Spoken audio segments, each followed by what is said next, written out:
আমি ক্লাস শুরু করতে যাচ্ছি, যেখান থেকে আমরা শুরু করব আজকে সেটা হলো চ্যাপ্টার 1 এর যে জায়গাটাতে আমরা শেষ করেছিলাম, অর্থাৎ ট্রানজেকশন অ্যানালাইসিস।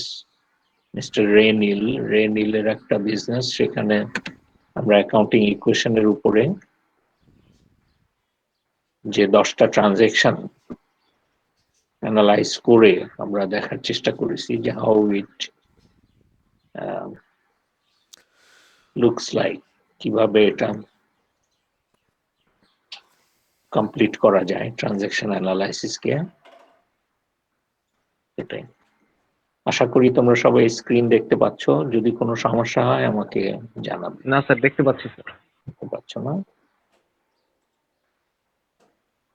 আমরা করছিলাম মিস্টার রে নীল, তিনি সফটবাইট নামে একটা কোম্পানি খুলেছিলেন।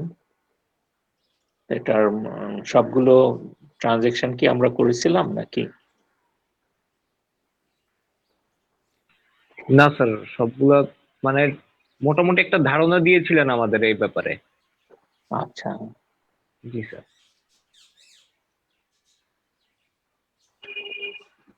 তাহলে প্রথম থেকেই আসি, যেহেতু এটা মানে ট্রানজেকশন অ্যানালাইসিস, যেটাকে আমি বলছি যে ইকুয়েশনের উপরে এই কিছু ট্রানজেকশনের এফেক্ট আমাদেরকে দেখাতে হবে। তো একটা এক্সাম্পল আমরা নিচ্ছি, যেটা হচ্ছে মিস্টার রে নীল। তিনি সফটবাইট নামে একটা কোম্পানি খুললেন। কোম্পানি মানে business, sole owner business, it's not a limited liability company, one man one business.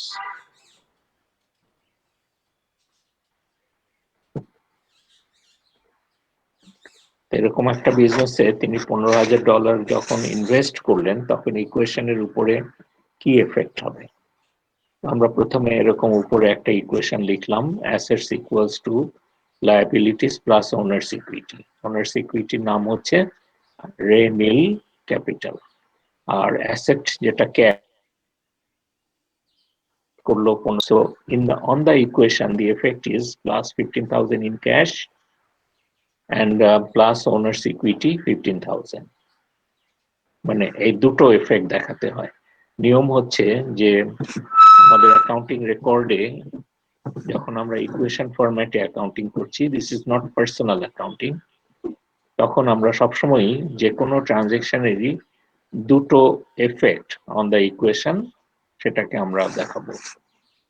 সেটা হতে পারে যে দুটো এফেক্টই অ্যাসেট সাইডে হচ্ছে, দুটো এফেক্টই লায়াবিলিটিতে হচ্ছে, দুটো এফেক্টই ওনার সিকিউরিটিতে হচ্ছে, অথবা একটা এখানে একটা এখানে একটা এখানে একটা এখানে, এরকম হতে পারে। তো যেটাই হোক না কেন, যে এফেক্ট দুটো, মিনিমাম দুটো, তিনটাও হতে পারে, চারটাও হতে পারে, but at least two of the effects.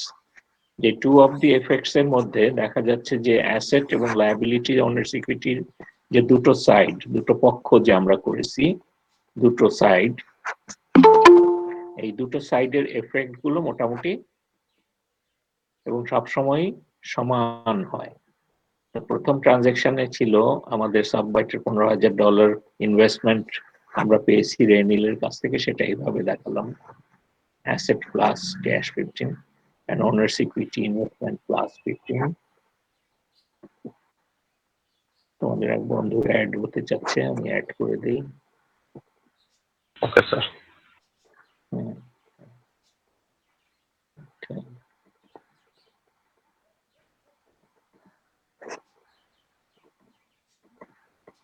এরপরের ট্রানজেকশনের সেকেন্ড, সফটবাইট পারচেজেস কম্পিউটার ইকুইপমেন্ট কেনা হলো $7,000 দিয়ে, ক্যাশ $7,000। তো সেটা কিভাবে দেখাবো?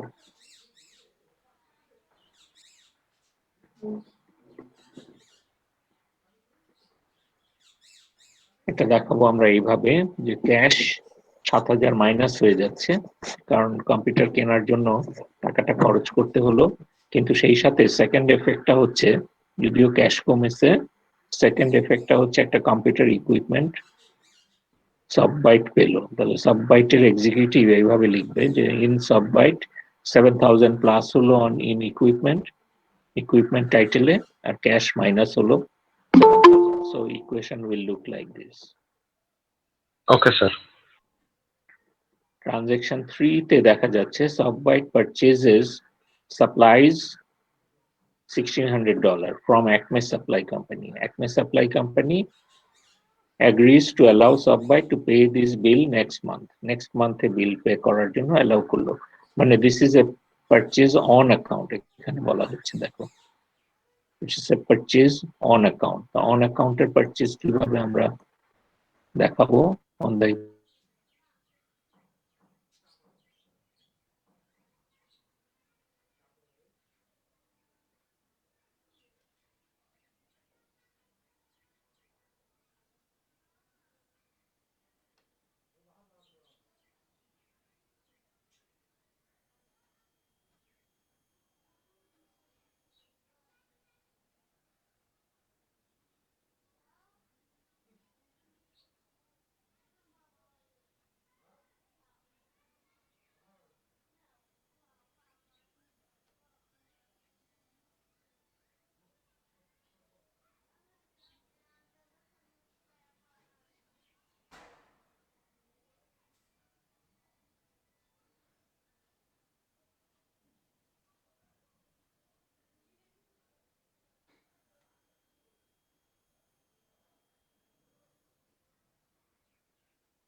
সরি মাই ডিয়ার স্টুডেন্টস, আমার ইন্টারনেটটা ডাউন হয়ে গেল, আবার জয়েন করলাম। শুনতে ইটস ওকে স্যার, বুঝতে পেরেছি স্যার।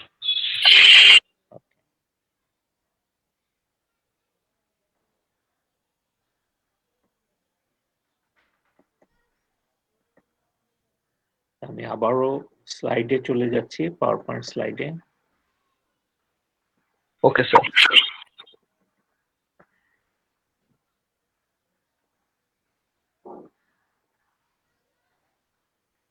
আমরা আলোচনা করছিলাম এটা যে ডেইলি নিউজ থেকে একটা অ্যাডভার্টাইজিং বিল পাওয়া গেল, যেটা পরে পে করতে হবে।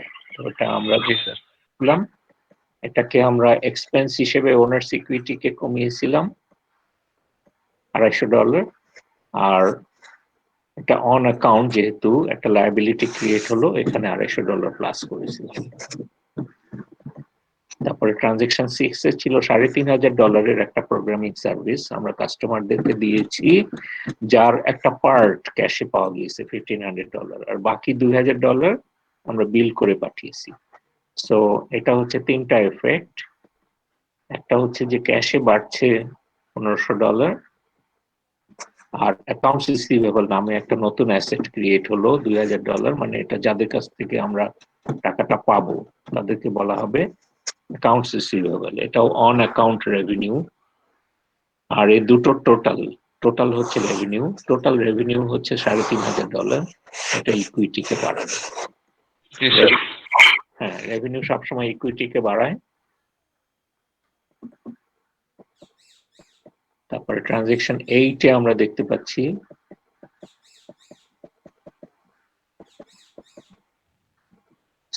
দেখতে পাচ্ছি ট্রানজেকশন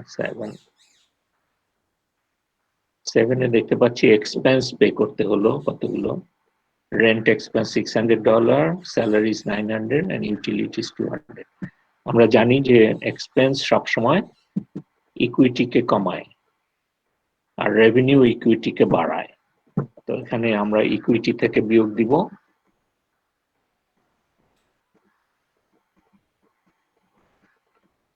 তিনটা জিনিস বিয়োগ দিলাম, rent $600, salaries expense $900 and utilities $200 বিয়োগ দিলাম, ইকুইটি কমে গেল আর ক্যাশ কমে গেল, কারণ এই সবগুলোই ক্যাশে পে করতে হয়েছে। Okay sir. আচ্ছা, তারপরে হচ্ছে 8 নাম্বার ট্রানজেকশন, যেটা আমরা ইকুয়েশনের উপরে এটার প্রতিফলন দেখতে চাই। ডেইলি নিউজ যে বিলটা আগে পাঠিয়েছিল এর আগের একটা ট্রানজেকশনে অ্যাকাউন্টস পেয়েবল ছিল, সেটা পে করা হলো, বলা হচ্ছে that has been now paid in cash.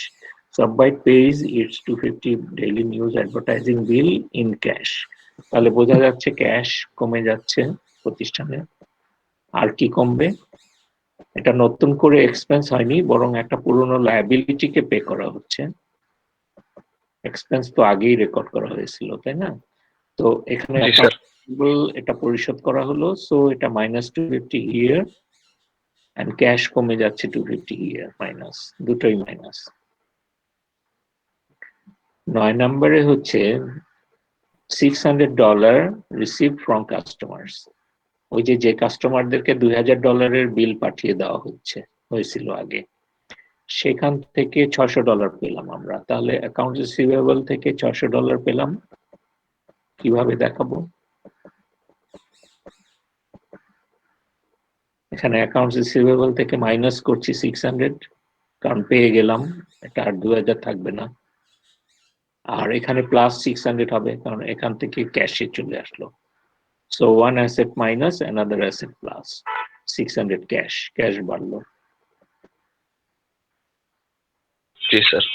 Transaction 10 এ হচ্ছে রেনিল withdraws $1,300 in cash from the business for his personal use।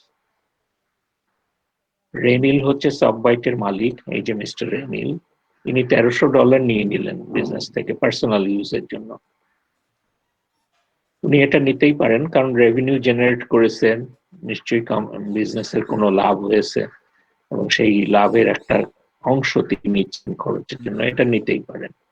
So এখানে আমরা কিভাবে জিনিসটা রেকর্ড করব, এটা ড্রয়িংস হিসেবে রেকর্ড করা হয়। Drawings will reduce owner's equity. Drawings সবসময় owner's equity কে কমিয়ে দেয়,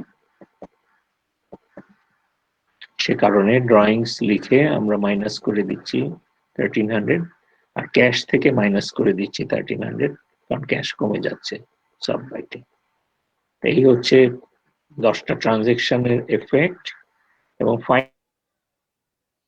দাঁড়ালো ক্যাশে 8050, account receivable 1400, supplies 1600, equipment 7000, accounts payable 1600, and Rainhill Capital last balance হচ্ছে owners equity last balance 16,450, দুই পাশের টোটাল হচ্ছে 18,050, 18,050। আমরা যেটা অবজার্ভ করলাম সেটা হচ্ছে যে 10টা ট্রানজেকশন আমরা ইকুয়েশনের উপরে ফিট করে যেটা করার দরকার ছিল, যেটা প্লাস হবে সেটা প্লাস, যেটা মাইনাস হবে সেটা মাইনাস, এইভাবে করে আমরা দেখলাম যে still the validity of the equation is maintained, এটা ইকুয়েশন ঠিক থাকে। তাহলে 10টা ট্রানজেকশন হোক অথবা 10 লক্ষ ট্রানজেকশন হোক, যদি ইকুয়েশনের রুল অনুযায়ী আমরা ফলো করে আমরা যদি প্রসেসিং করি ট্রানজেকশন গুলোকে, তাহলে validity of the two sides will be maintained, অর্থাৎ তখন asset equals to liabilities plus owners equity হবে।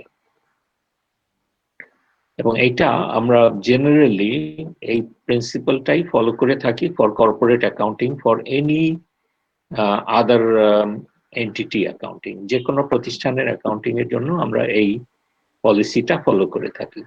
তবে এই যে ইকুয়েশনটা সবসময় আমরা ভিজিবল করি না, আমরা একটা ডিফারেন্ট ফরম্যাটে করব, সেটা হচ্ছে চ্যাপ্টার 2-তে আমরা দেখব।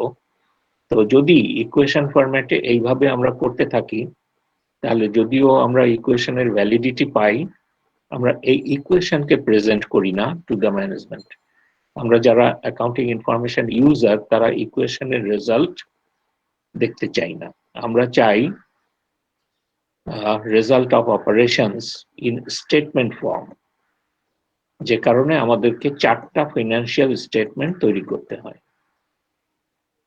এই 4টা ফিনান্সিয়াল স্টেটমেন্টের নাম হচ্ছে প্রথমত ইনকাম স্টেটমেন্ট, দ্বিতীয়ত ওনার্স ইকুইটি স্টেটমেন্ট, তৃতীয়ত ব্যালেন্স শিট, and চতুর্থত statement of cash flows.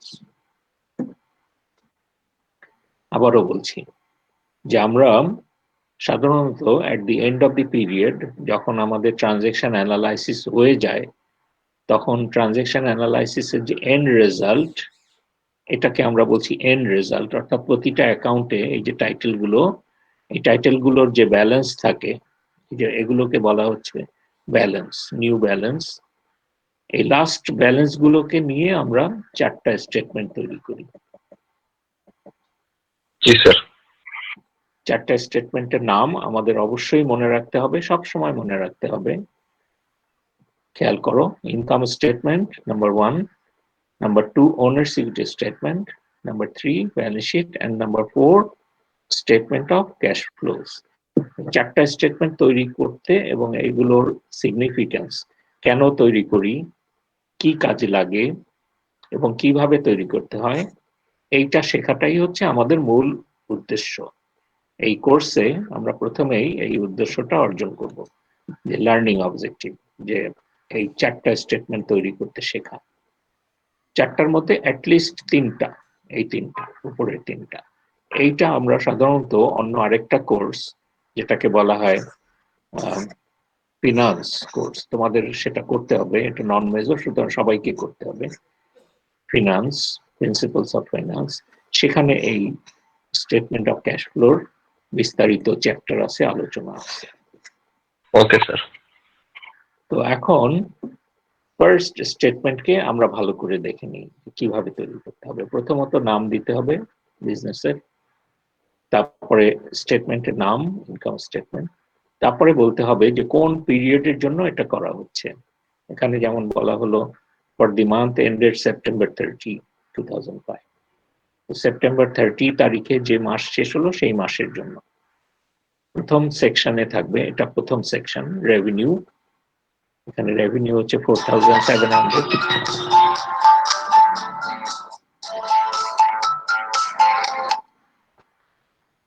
Just a minute, একটু আমাকে সময় দাও।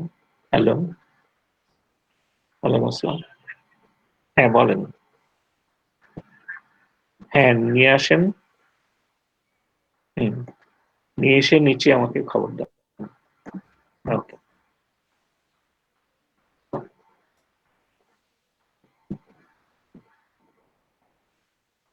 যেটা বললাম যে দুটো সেকশন, একটা সেকশন হচ্ছে, আরেকটা সেকশন এক্সপেন্সেস। রেভিনিউজ হলে প্রথমেই আমরা এগুলোটাকে যোগ দিয়ে একটা টাইটেল দিব, সার্ভিস রেভিনিউ। তো এখানে 4,700 টোটাল, এটা যেহেতু ফর দি মান্থ, হোল মান্থের total.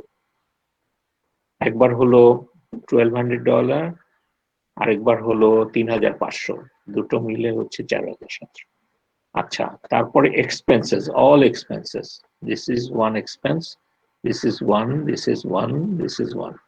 Salaries, rent, advertising, utility, সবগুলো আমরা এখানে লিখে, এটাকে বলা হচ্ছে ইনার কলাম। ইনার কলামে লিখে যোগ দিয়ে আউটার কলামে লিখলাম, এবং এটা থেকে এটা বিয়োগ দিব।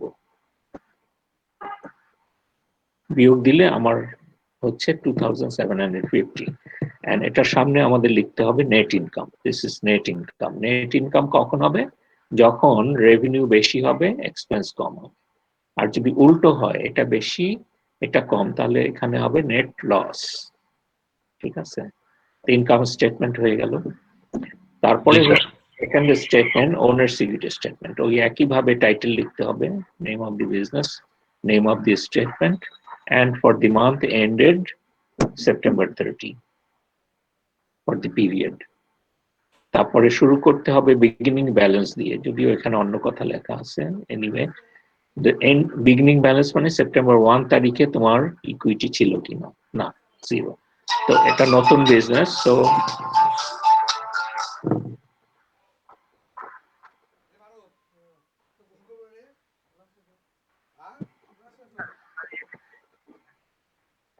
হ্যাঁ, ওই কেয়ারটেকারকে দিয়ে উপরে পাঠিয়ে দেন, আমি টাকাটা দিয়ে দিচ্ছি।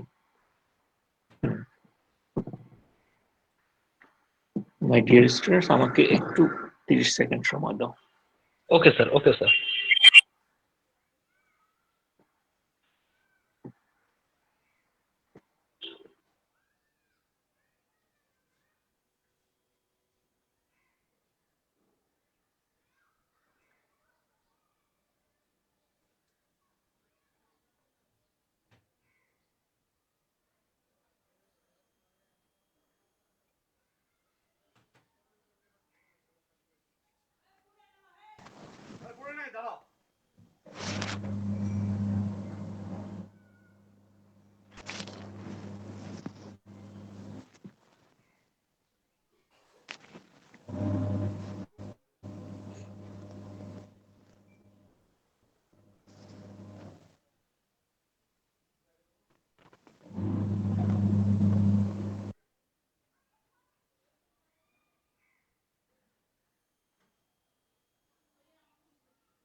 Okay, my dear students, I'm sorry. Yes, sir. Disturb. It's okay, sir. Okay. তো আমরা স্লাইডে ফেরত যাই। আমরা স্টেটমেন্ট গুলো তৈরি করা শিখছিলাম যে কি করে স্টেটমেন্ট গুলো তৈরি করতে হবে। তো ইনকাম স্টেটমেন্টটা আরো একবার দেখে নেই যে দুটো সেকশনে হচ্ছে রেভিনিউ প্রথমে উপরে, তারপরে এক্সপেন্সেস, তাহলে নেট ইনকাম হচ্ছে এই দুটো বিয়োগ দিয়ে একটা থেকে আরেকটা। তারপরে হচ্ছে গিয়ে ওনার্স ইকুইটি স্টেটমেন্ট, যেটা শুরু হচ্ছে beginning balance of the equity দিয়ে, যেটা এখানে জিরো সব বাইটের ক্ষেত্রে, কারণ ওটা নতুন বিজনেস। আর রে নীল ইনভেস্ট করেছিলেন 15,000, আর নেট ইনকাম হলো 2,750। এই 2,750 কোথায় পেলাম? ইনকাম স্টেটমেন্ট থেকে, এখান থেকে পেলাম। এই যে খেয়াল করো, তো এখান থেকে যে ইনকাম স্টেটমেন্টে যে ফিগারটা নেট ইনকাম হিসেবে হলো, এটার মালিক হচ্ছে গিয়ে সব বাইট। সো সব বাইটের ওনার্স ইকুইটিতে এটা যোগ হবে। আর $1,300 যেটা ড্রয়িংস হিসেবে তুলে নেওয়া হয়েছে সেটা বিয়োগ হবে, লেস। এখানে দেখো, তাহলে ফাইনালি গিয়ে দাঁড়ালো, এটা থেকে এটা বিয়োগ করে দাঁড়ালো $16,450। এবং এই $16,450কে আমরা কি বলবো? এটাকে আমরা বলবো ওনার্স ইকুইটি এন্ডিং ব্যালেন্স। এখানে ভুল লেখা আছে স্লাইডে, এটা একটু কনফিউজিং হয়ে যাচ্ছে। এটা ফর দি কোম্পানি ইনকর্পোরেটেড লেখার কারণে এটা হয়েছে। তো এখানে হবে ওনার্স ইকুইটি কথাটা, ওনার্স ইকুইটি সেপ্টেম্বর 30, 16,450। এখন আমরা যাচ্ছি তৃতীয় স্টেটমেন্টে, third statement, and this is the most important statement, যেটাকে আমরা বলছি ব্যালেন্স শিট। কিভাবে কথাটা আসলো? ব্যালেন্স আর শিট, শিট মানে শিট অফ পেপার, তাই না? আর ব্যালেন্স মানে কি? আমরা ওই যে ইকুয়াল করা, ইকুয়াল করা, এটা জি যদি স্যার। নাউন হিসেবে ইউজ করো, মানে এটাকে যদি তুমি একটা জিনিসের নাম হিসেবে ইউজ করো, তাহলে দেখবে যে ওই যে দাড়িপাল্লাকে বলা হয় ব্যালেন্স। জি স্যার। দাড়িপাল্লার নিয়ম কি? যে দুই পাশে যখন তুমি ওজন দাও, 1 কেজির একটা বাটখারা দিলা, আর আরেক পাশে তুমি 1 কেজির সমান পণ্য দিলা, মালপত্র দিলা, যে কোনো জিনিস দিলা, তাহলে দুটো একদম সমান হয়ে যাবে, স্কেল যেটাকে বলা হয়। জি স্যার। ওটা হচ্ছে সমান করার জন্য আমরা চেষ্টা করি। দাড়িপাল্লা যদি অসমান হয় হবে না, ওটা সবসময় সমান হতে হবে। তো ওখান থেকে এই নামটা নেওয়া হয়েছে যে ব্যালেন্স, মানে দুইটা পাশ আছে, দুইটা সাইড আছে। এটা একটা সাইড অ্যাসেটের, আরেকটা সাইড হচ্ছে লায়াবিলিটিজ ওনার্স ইকুইটি, এবং এই দুটোর ফিগার এক হতে হবে। এটা 18,050, তো এটাও টোটাল 18,050। এই জন্যই বলা হচ্ছে ব্যালেন্স শিট, মানে যেটা ব্যালেন্স করে যায়। হ্যাঁ, তুমি ঠিকই বলেছো, ব্যালেন্স মানে এটা মেলানো, মিলিয়ে যায়, মিলে যায়, এটা মিলে যাবে। So this is the name. এবং এই ব্যালেন্স শিটটা আমাকে কি রিফ্লেক্ট করে? ইকুয়েশনকে রিফ্লেক্ট করে। কারণ আমরা ইকুয়েশন তৈরি করি কি দিয়ে? Asset equal to liabilities plus owner's equity. So this balance sheet is exactly prepared in the form of the equation. ইকুয়েশনের ফর্মেই এটাকে তৈরি করতে হয়। তো খেয়াল করো, অ্যাসেটে যতগুলো অ্যাসেট আছে আমাদের, ক্যাশ 8,050, অ্যাকাউন্ট রিসিভেবল 1,400, এটা ওই যে লাস্ট ফাইন্ডিংটা, এখানে এই যে দেখো লাস্ট যে ব্যালেন্স গুলো 8,050 cash, account receivable 1,400, supply 1,600, and equipment 7,000। এগুলো হচ্ছে অ্যাসেট। এটা একটাই হচ্ছে লায়াবিলিটি, আর এটা হচ্ছে ওনার সিকিউরিটি ব্যালেন্স। ব্যালেন্স শিটে আমরা কি দেখতে পাচ্ছি? ঠিক ওইটাই, ওই জিনিসটাই দেখতে পাচ্ছি, সবগুলো অ্যাসেটের ব্যালেন্স মিলে হচ্ছে 18,050, লায়াবিলিটি একটা লায়াবিলিটি ওটা, আর ওনার সিকিউরিটির ব্যালেন্স 16,450, এটা টোটাল হচ্ছে 18,050। এই যে 16,450, এটা স্যার এটা কি রেওয়া মিলের মতো নাকি স্যার? না না, র মিল ইজ এ ডিফারেন্ট থিং। ওটা আলোচনায় আমরা আনিনি রামিল এখনো, ওটা ওয়েট করো, আমরা পরে আলোচনা করব। তো ওকে স্যার। এটা হচ্ছে ওনার সিকিউরিটি ফিগার 16,450। এটা কোথায় পেলাম? এটা পেয়েছি আমরা এই যে ওনার সিকিউরিটি স্টেটমেন্ট থেকে। এখানে শেষ ফিগার হিসেবে এটা এসেছিল, এটাই আমরা ব্যালেন্স শিটে নিয়ে যাচ্ছি। Okay sir. এই হচ্ছে তিনটা মূল স্টেটমেন্ট। আর এরপরে this is the balance sheet which looks like this. এখানে যে জিনিসটা দেখানো হচ্ছে যে ক্যাশ 8,050, এই যে রেড মার্ক করা মানে এটা খুবই গুরুত্বপূর্ণ একটা ফিগার ক্যাশ। এবং এই ক্যাশের জন্যই আমাদেরকে 4 নম্বর স্টেটমেন্টটা তৈরি করতে হচ্ছে। 4 নম্বর স্টেটমেন্ট হলো statement of cash flows. Look at the title. এবং এটা তৈরি করতে হয় to reconcile the beginning cash balance and the ending cash balance. Beginning cash balance 0 ছিল, এন্ডিং ক্যাশ ব্যালেন্স হচ্ছে 8,050। এই দুটো কিভাবে মিললো সেটা এখানে করে দেখাতে হয় যে কি কি সোর্স থেকে আমরা ক্যাশ পেলাম, কি কি সোর্সে এগুলো আমাদের প্রতিষ্ঠান থেকে ক্যাশ বেরিয়ে গেল। অল দিস আর শোন ইন দিস স্টেটমেন্ট। তো এখানে তিনটা পার্টে করতে হয় এটা। One is from operating activity, কত ক্যাশ জেনারেট হয়েছে, কত ক্যাশ বাইরে চলে গিয়েছে। যেমন আমরা রেভিনিউ থেকে পেয়েছি 3,300, মানে আসলে রেভিনিউ 4,700, কিন্তু এইটা কেন? Because this is cash revenue. So that is Y revenue cash part and the credit part, on account part, on অ্যাকাউন্টের কোনো কিছু এখানে আসবে না, বাকি বকেয়া সেগুলো আসবে না, শুধু ক্যাশ ডিল গুলো আসবে, যেহেতু এটা cash flow statement relating to and only with cash. So তিনটা অ্যাক্টিভিটিকে এখানে সামারি করা হয়। অ্যাক্টিভিটি অপারেটিং অ্যাক্টিভিটি, দেন ইনভেস্টিং অ্যাক্টিভিটি, দেন ফাইন্যান্সিং অ্যাক্টিভিটি। এগুলো করে আমরা দেখতে চাই যে আমাদের ক্যাশ যা ছিল আগে এখন যা আছে সেটা কিভাবে আসলো। So this is the reconciliation statement actually. And আগেই বলেছি যে এটা আমরা শিখবো না, এটা জাস্ট দেখে নিলাম, because we need to know যে 4টা স্টেটমেন্ট করতে হয়। Okay sir. 4 ফিনান্সিয়াল স্টেটমেন্টস আমরা দেখলাম। এই কোশ্চেনটার উত্তর দাও যে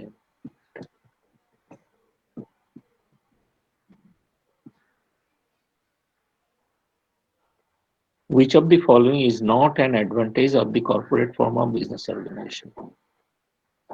কর্পোরেট ফর্ম মানে হচ্ছে যেসব কোম্পানি লিমিটেড বাই শেয়ারস, তাদের অনেকগুলো অ্যাডভান্টেজ থাকে, কিন্তু এখানে কোনটা অ্যাডভান্টেজ নয়? লিমিটেড ফর্ম অফ মানে কর্পোরেট ফর্ম অফ বিজনেস এর ক্ষেত্রে বলা হচ্ছে, মানে যারা স্টক কিংবা শেয়ার দ্বারা বিভক্ত, স্টক এক্সচেঞ্জে লিস্টেড কোম্পানিজ অ্যাক্ট দ্বারা যারা রেজিস্টার্ড, ওই ধরনের কোম্পানির জন্য। বলতে পারবে কোনটা?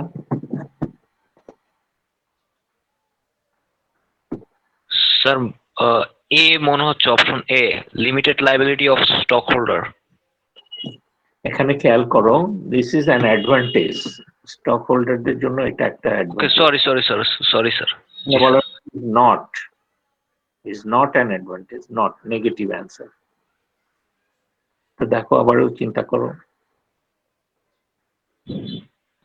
Sir D number. B number হবে স্যার। B, C, B. খেয়াল করো, বি হচ্ছে ট্রান্সফারেবিলিটি অফ ওনারশিপ। কর্পোরেট বিজনেসের ওনারশিপ ট্রান্সফারেবল, কারণ শেয়ার তুমি ছেড়ে দিলে বাজারে স্টক এক্সচেঞ্জে গিয়ে বিক্রি করে দিলে তুমি ট্রান্সফার করে দিতে পারো। So this is an advantage, কিন্তু আমরা জানতে চাচ্ছি নট অ্যান অ্যাডভান্টেজ।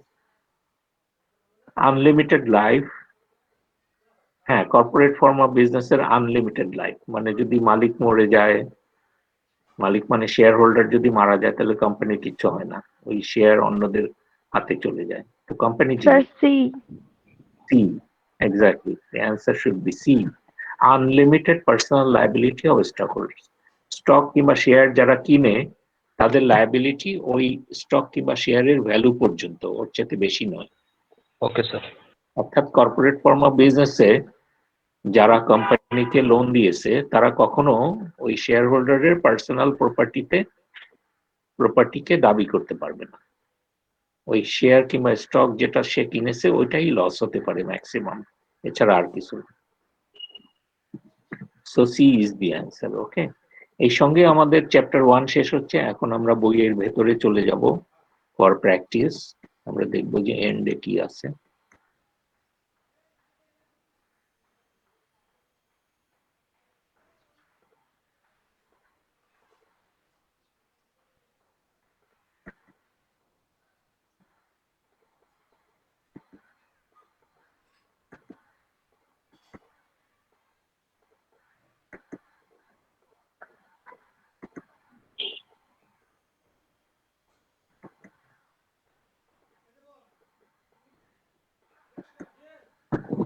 এখন তোমাদের যাদের কাছে বই আছে বই খোলো।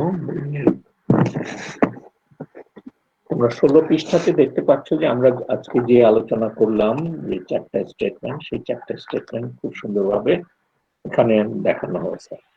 জি স্যার। পেয়েছো সবাই? জি স্যার, পেয়েছি স্যার। তারপরে 17 পৃষ্ঠাতে ওগুলোর বিবরণ আছে। 17-18 পৃষ্ঠাতে এই স্টেটমেন্ট গুলো কি, কেন, আমি মুখটা বললাম তার চেয়ে অনেক বেশি সেখানে আছে।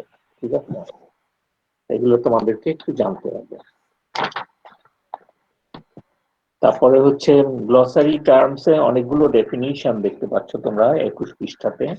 এই ডেফিনিশন গুলো আমাদের একটু পড়ে নিতে হবে, জানতে হবে। এগুলো থেকে ছোট ছোট কোশ্চেন হতে পারে অনেক সময়। ঠিক আছে, যেমন অ্যাকাউন্টিং ওকে স্যার। কিভাবে ডিফাইন করা হচ্ছে, অ্যাসেট কিভাবে ডিফাইন করা হচ্ছে ইন ওয়ান সেন্টেন্স, এগুলো মোটামুটি সবই আমরা আলোচনা করেছি। হয়তো কোনো কোনোটা আলোচনা করি নাই, কিন্তু এখানে পড়লে তোমরা বুঝতে পারবে। আচ্ছা, তারপরে আমরা চলে আসি পেজ 22 তে। পেজ 22 তে আর 23 তে পড়ে কিছু প্র্যাকটিস এক্সারসাইজ আছে। প্র্যাকটিস এক্সারসাইজ গুলো এখন আমরা একটু আলোচনা করব। আর এখান থেকে পরে 25, 25, 26 পৃষ্ঠা থেকে 24, 25, 26 এবং অনওয়ার্ডস যে পৃষ্ঠাগুলো আছে সেখান থেকে আমি তোমাদেরকে কিছু কিছু জিনিস আগামী ক্লাসে বলে দিব যে অ্যাসাইনমেন্ট হিসেবে করতে হবে, বাসায় প্র্যাকটিস করতে হবে। আর ওকে স্যার। দু একটা প্রবলেম আমি নিজে করে দিব, ওয়ার্ড ফাইল খুলে তোমাদেরকে ক্লাসরুমে দেখিয়ে দিব, করে করে দেখিয়ে দিব। ঠিক আছে? Okay sir. Before that, today, let me touch the first problem, 22, page 22, number 1. Selected transactions for Fabulous Flora Company are listed below. Fabulous Flora Company কিছু ট্রানজাকশন এখানে দেওয়া হয়েছে। তারপরে আমরা দেখতে পাচ্ছি যে ইনস্ট্রাকশনসে কিছু জিনিস বলা আছে। কি কি জিনিস বলা আছে ইনস্ট্রাকশনসে? বলা হচ্ছে list the numbers of the above transactions and describe the effect of each transaction on asset liability and owners equity. Asset liability এবং ওনার্স ইকুইটির উপরে এই ট্রানজাকশন গুলো কিভাবে এফেক্ট করছে সেইটা আমাদের কাছে জানতে চাচ্ছে। Okay sir.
Okay my dear student, sorry আমার ইন্টারনেট কানেকশনটা খুবই ডিস্টার্ব করছে, তো আবারও ফেরত আসলাম।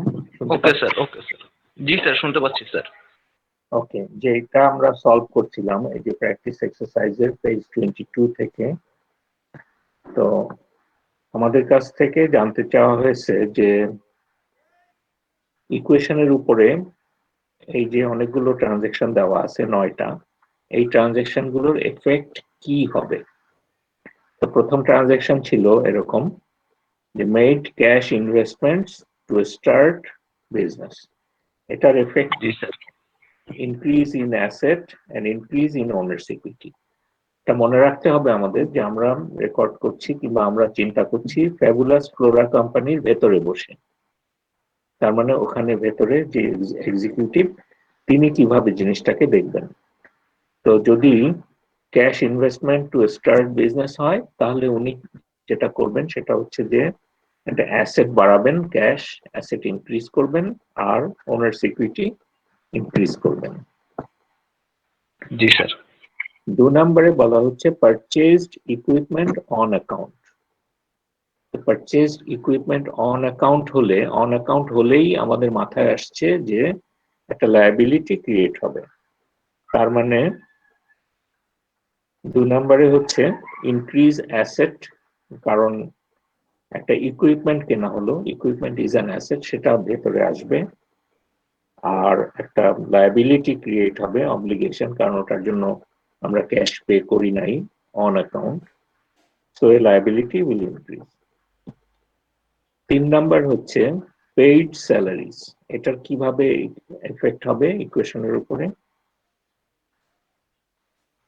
পেইড স্যালারিজ এটা আমরা জানি যে এক্সপেন্স হলো। স্যার, স্যার স্ক্রিন দেখা যাচ্ছে না স্যার। আচ্ছা, স্ক্রিনে নাই এটা, জি স্যার। সরি স্ক্রিনে নাই, এটা হচ্ছে in your book page 22। Okay sir, okay sir, okay sir. Slide গুলো শেষ হয়ে গেছে, ফার্স্ট চ্যাপ্টারের স্লাইড আমরা শেষ করে ফেলেছি, এখন আমরা বইয়ের প্র্যাকটিস করছি। Okay sir. তাহলে 4 নম্বরে হচ্ছে যে 3 নম্বর paid salaries is an expense, তাহলে এক্সপেন্স হলে ইকুইটি কমে, আর হচ্ছে এক্সপেন্স ক্যাশে পে করতে হয়, সো ক্যাশ কমবে, ক্যাশ ইজ অ্যান অ্যাসেট, তো অ্যাসেট কমবে আর ওনার্স ইকুইটি কমবে। জি স্যার। এখন লেখা আছে ওটাই, decrease in asset and decrease in owners equity. 4 নম্বরে বলা হচ্ছে billed customers for services performed, service perform করেছি আমরা এবং কাস্টমারদেরকে বিল পাঠিয়ে দেওয়া হয়েছে। This is a revenue on account. Revenue on account হলে রেভিনিউ বাড়বে, মানে ওনার্স ইকুইটি ইনক্রিজ হবে। রেভিনিউ, দুটো জিনিস ওনার্স ইকুইটিকে বাড়ায়, one is investment and another is revenue. Revenue. হ্যাঁ, দুটো জিনিস ওনার্স ইকুইটিকে কমায়, one is expenses, another is drawings. তাহলে 4 নম্বর যেটা হচ্ছে billed customers for services performed, সেখানে ইনক্রিজ ইন অ্যাসেট হবে, কোনটা, ক্যাশ অ্যাসেট ইনক্রিজ হবে না, but there will be a new asset named as accounts receivable, যেটা মানে হচ্ছে আমরা যাদের কাছ থেকে টাকা পাবো এই বিল পাঠিয়ে দেওয়ার কারণে, তাদেরকে আমরা অন অ্যাকাউন্ট রেভিনিউর জন্য আমরা একটা অ্যাসেট বাড়াবো, সেটা হচ্ছে অ্যাকাউন্টস রিসিভেবল। আর যেহেতু রেভিনিউ বাড়ছে, ইনক্রিজ ইন ওনার্স ইকুইটি হচ্ছে। 5 নম্বরে হলো received cash from customers build in for, এই যে 4 নম্বরে যে বিল করলাম এই মাত্র, সেই বিলের থেকে টাকা পেলাম, মানে অ্যাকাউন্টস রিসিভেবলদের কাছ থেকে টাকা পেলাম, মানে ফ্যাবুলাস ফ্লোরা পাচ্ছে। তো ফ্যাবুলাস ফ্লোরা টাকা পেলো, তো কিভাবে রেকর্ড করবে, ইনক্রিজ ইন অ্যাসেট, ক্যাশ বাড়বে, টাকা পাওয়া মানে ক্যাশ বাড়া, আর হচ্ছে ডিক্রিজ ইন অ্যাসেট হবে, আরেকটা অ্যাসেট ডিক্রিজ করবে, মানে ওই যে অ্যাকাউন্টস রিসিভেবল সেটা কমে যাবে। ঠিক আছে। ওকে স্যার। জি স্যার। 6 নম্বরে হচ্ছে withdraw cash for owners personal use, owner personal ইউজের জন্য টাকা নিয়ে নিল, যেটাকে আমরা ড্রয়িংস বলছি। ড্রয়িংস হলে যেটা হবে সেটা হচ্ছে যে আমাদের ওনার সিকিউরিটি কমবে, কারণ দুটো জিনিস ওনার সিকিউরিটিকে কমায়, একটা হচ্ছে এক্সপেন্স আর একটা হচ্ছে ড্রয়িংস। ড্রয়িংস ওনার সিকিউরিটিকে কমাবে, so decrease in owner security, আর ক্যাশ কমে যাবে ফ্লোরা কোম্পানিতে, so decrease in asset. So decrease in asset, decrease in owner security. 7 নম্বরে হচ্ছে incurred advertising expense on account. Advertising expense হচ্ছে অন অ্যাকাউন্ট, মানে বাকিতে আমরা টাকাটা দেইনি কিন্তু আমরা একটা অ্যাডভার্টাইজিং এক্সপেন্স করলাম, অ্যাডভার্টাইজিং করলাম, তাহলে এটা আমাদের লায়াবিলিটি বাড়বে, কারণ এটা আমাদের পে করতে হবে, so we have to record it accounts payable হিসেবে। ইনক্রিজ ইন লায়াবিলিটি হবে। আর যেহেতু এটা একটা এক্সপেন্স, অ্যাডভার্টাইজিং এক্সপেন্স, সেই জন্য ডিক্রিজ ইন ওনার সিকিউরিটি হবে, কারণ এক্সপেন্স ওনার সিকিউরিটিকে কমিয়ে দেয়। এই দুটো এফেক্ট দেখাতে হচ্ছে। Number 8, purchased additional equipment for cash. আরো কিছু ইকুইপমেন্ট কেনা হলো ক্যাশ পে করে, তাহলে কি হবে? ইনক্রিজ ইন অ্যাসেট হবে, আর ক্যাশ কমবে, একটা অ্যাসেট বাড়বে আর একটা অ্যাসেট কমবে।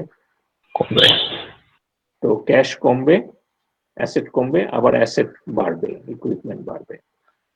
So increase in asset, decrease in asset. Number 9, received cash from customers when service was performed.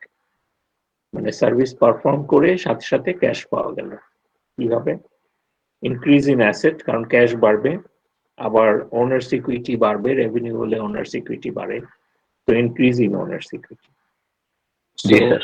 Increase in asset, increase in owner security. So এই যে 9টা ট্রানজেকশনের এফেক্ট গুলো আমাদেরকে বলে দেওয়া হলো সলিউশন। তো এই যে প্রবলেম গুলো বইয়ে তোমাদের সলভ করা আছে, সেগুলো থেকে প্র্যাকটিস করার নিয়ম হচ্ছে তুমি সলিউশনটা সবসময় একটা কাগজ দিয়ে ঢেকে রাখবে, আর তার নিজের যে খাতা কিংবা কপি যেটা আছে, ব্ল্যাঙ্ক কপি, হোয়াইট কপি, সেখানে লিখবে, অ্যান্সার গুলো পরিষ্কার ভাবে করতে হবে, তৈরি করতে হবে।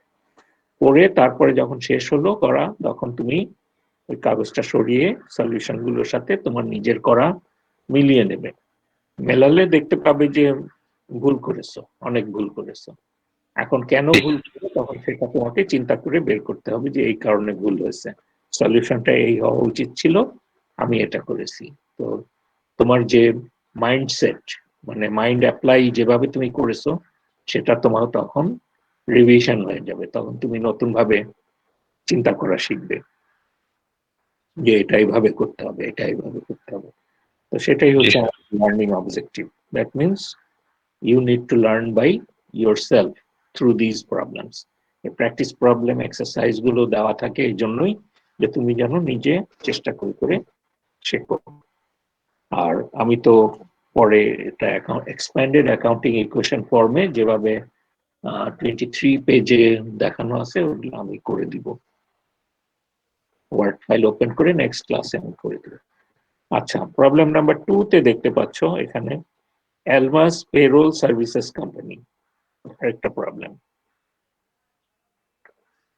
সেখানে ইনস্ট্রাকশনে বলা আছে যে indicate with appropriate letter whether each of the transactions above results in, মানে এখানে অনেকগুলো অপশন দেওয়া আছে, 7টা অপশন, যে an increase in asset, decrease in liability, অথবা increase in asset, decrease in asset, এইভাবে 7টা অপশন দেওয়া আছে, আর 7টা ট্রানজেকশন দেওয়া আছে, 8টা ট্রানজেকশন দেওয়া আছে।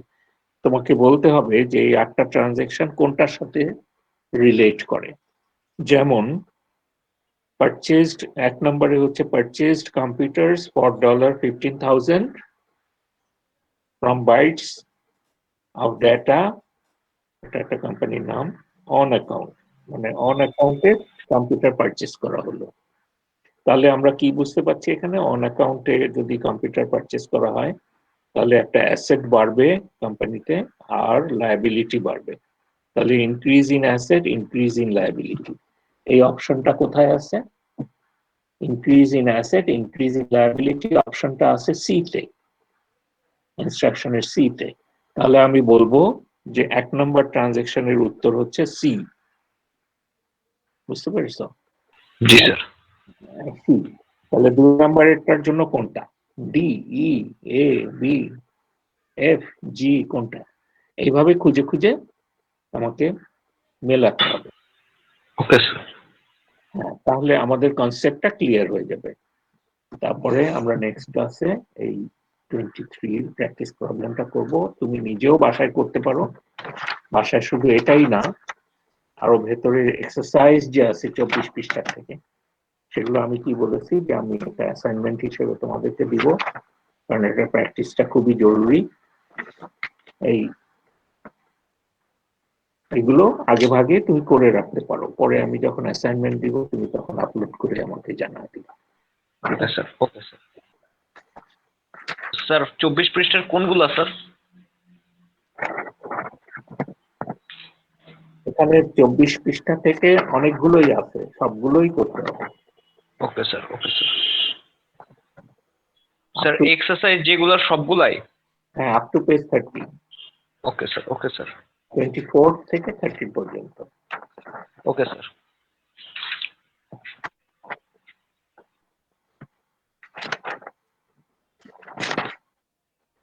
তারপরে আমরা নেক্সট ক্লাসে আরো কিছু প্র্যাকটিস করব এই চ্যাপ্টার থেকে। তো আজকের মতো আমরা এখানেই থামতে পারি, অসুবিধা নাই। যেটুকু আমরা শিখলাম এটুকু যেন একটু প্র্যাকটিস করে ভালো করে শিখি, সেই চেষ্টাটাই করতে হবে। Okay sir. জি স্যার, অবশ্যই স্যার। তো আমরা শেষ করছি ক্লাস এখানেই। Okay sir. Okay, so bye. Okay sir, আসসালামু আলাইকুম স্যার। ওয়ালাইকুম আসসালাম। আসসালামু আলাইকুম স্যার। আসসালামু আলাইকুম স্যার।